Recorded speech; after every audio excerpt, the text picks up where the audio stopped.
Guys I am Rio and welcome back to my YouTube channel. तो Real Madrid ने Alexander Arnold को club world cup से आगे लेने का ट्राई किया है, आगे एक वर्ल्ड कप खेले।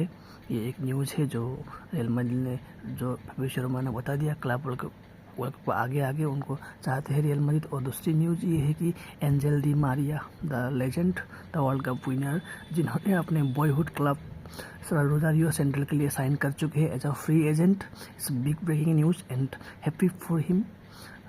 और next Napoli to Napoli, Kevin De Bruyne to Napoli होने वाला है। इसके बाद जो एंटोनियो कोंटे का कॉन्ट्रैक्ट रिन्यू करने के बाद ये डील पॉसिबल है।